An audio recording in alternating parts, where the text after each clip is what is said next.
Hi, ఎలా ఉన్నారు అందరూ? బాగున్నారు కదా? నేను మార్నింగ్ అంతా చాలా బాగున్నా, నవ్వుతూ ఉన్నా, హ్యాపీగా ఉన్నా. కానీ అప్పటికప్పుడు కోపం వస్తుంది, అప్పుడప్పుడు విసుగ్గా అనిపిస్తుంది. ఏం చేయాలో తెలియట్లేదు, డిప్రెషన్లోకి వెళ్ళిపోతున్నా అని అనిపించిందా? ఎస్, మీ గురించే మాట్లాడుతున్నా. మీలోనే కాదు, అందరు టీన్స్లోనే ఇదే ప్రాబ్లం ఉందండి. అందుకే లెట్స్ టాక్ అబౌట్ ఇట్. భయపడకండి, నాట్ జడ్జిమెంట్, జస్ట్ ట్రూత్. ఓకేనా? జనరల్గా పేరెంట్స్ అందరూ లేదా టీన్స్ కానీ ఈ వయసులో జనరల్గా హార్మోన్ ఇంబ్యాలెన్స్ ఉంటుంది, అందుకే ఇదంతా జరుగుతుంది అని అనుకుంటారు. కానీ అదొక్కటే కారణం కాదు. Stress, lack of sleep time, screen time, pressure, silent guilt, ఇవన్నీ కూడా కారణాలే. కాబట్టి వీటిలన్నిటినీ ఓవర్కమ్ చేయడానికి మనం చిన్న చిన్న టిప్స్ ఫాలో అవుదాం. అవేంటో చూద్దాం రండి. ఫస్ట్ వన్, ఒక మూడ్ డైరీని ప్రిపేర్ చేసుకోండి.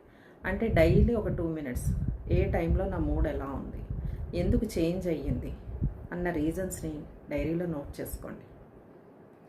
నెక్స్ట్ వన్, మీకు కోపంగా విసుగ్గా అనిపించినప్పుడు త్వరగా రియాక్ట్ అవ్వకండి.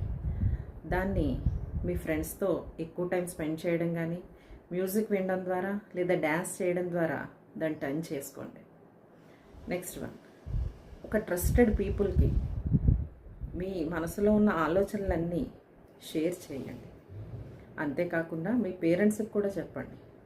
మీరు స్ట్రిక్ట్గా ఉండడం కాదు, నేను చాలా ఒత్తిడికి గురవుతున్నాను, అందుకే నేను ఇలా ఉంటున్నాను, దయచేసి నన్ను అర్థం చేసుకోండి అని రిక్వెస్ట్ చేయండి. ఎందుకంటే మీ పేరెంట్స్ కూడా మిమ్మల్ని అర్థం చేసుకోవడం అవసరం. కాబట్టి ఇటువంటి సిచ్యువేషన్స్లో ఉంటే నేను హెల్ప్ చేయగలను. DMV. Let's release it, don't react, learn the language of your heart. Thank you. Please like, share and subscribe my channel. Thank you.